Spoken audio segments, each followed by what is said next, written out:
Атайбекович, мен көтөрө турган маселе өзгөчө мааниге ээ. 2018 жылдын 7 майында мындан 2 апта мурун өкмөт токтом кабыл алды да. Ал токтомго кээ бир министрликтердин алдындагы түзүмдөрдү кыскартуу, жоюу, кошуу маселеси каралып, райондук, областтык гезиттерди жоюп, алардын ордуна медиа борборун түзүп, телевидение менен кошууну. Менин атыма, мен эмес Дастан Арсбековичтин атына дагы Талас турмушу, Ош жаңырыгы, Уш судасы, Эха Ош, Акыйкат, Жалал Абад таңы, Баткен таңы, Теңиртөө айтор бардык областтын башкы редакторун кайрылууга келишти. Ошондой эле Өзгөн Нуру, Өзгөн районунун Эмгек майданы, Кара Суу районунун Ноокат районунун Ноокат таңы гезиттеринин бардык башкы редакторун кайрылгысы келишти. Бул гезиттердин тарыхын тактап чыксаңыз 34-35 жылга барып калат. 80 жылдык тарыхы бар гезиттерди жойгонго эмне себеп болду, мен түшүнбөй турам да.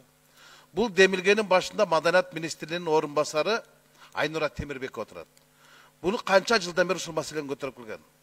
Айылдагы чалды кемпирдин айфону жок да. Тоодогу чабандын ноутбугу жок да.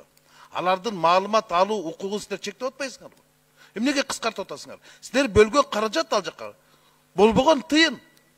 Эгер ошончолук жойгоңар келсе, каражат бербей койгула, жойбой эле койгула. Алар өздөрү багып кете турган неме атат. Айтып атат. Суранып атат. Бизди жойбой эле койсун дейт. Каражат бербей эле койсун дейт, жанагы болбогон каражаттын баш тартсын дейт. Бирок бизди жойбосын дейт. Бул деген тарыхка, адабиятка, маданиятка болгон чыккынчылык. Кыскартасыңарбы? Аппараттагы истеблишменттерди кыскарткыла. Бирок айылдык интеллигенттердин кызматтарын кыскартпагыла. Эгерде ушул токтомду өзгөртпөсөңөр, буну урматтуу Дастан Арсбекович, профилдик комитетке тапшырма бериңизчи, ошо протоколду тапшырма, ошо карап чыксын. Мурат Картабекович, мен сизге дагы кайрылып коюн. Экинчи маселе, бул жанагы Жанар Кубанычбекович көтөрүп кетпеди, бажы кызматындагы. Мына бажы кызматтын башчысын алмаштырдык, салык кызматтын башчысын аткарды. Өткөндө мен айтпадым, өкмөт кидайт этет десем, эч ким этип арган эмес, кидайт этишип атат да. Эмнеге алды? Салыктын түшкөн көлөмү көп экен 4 айда. Бажынын түшкөн көлөмү 3 миллиардка жетип калды. Айында эмнеге алдыңар? Оңолбековду эмне оңочучулап келдиңерби же бажынын тоношучулап келдиңерби?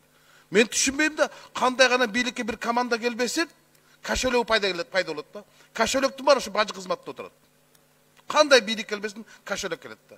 Токтотпойсуңар ушуну. Орун басардын оңкосын сайыпсыңар, Жеңиш Исаковду дагы. Эмне үчүн? Коррупциянын бетин ачкан үчүнбү? Же 1 миллиард сом бир айда ашык пландан ашык түшүргөн үчүнбү?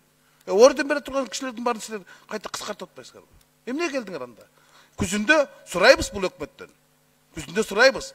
Сапаров Жумакадовдун өкмөтү 4 айда канча кирешеп келди, силер 2 айда 2 квартал канча кирешеп келдиңер? Ошондо өкмөт башчыдан сурак кат болот.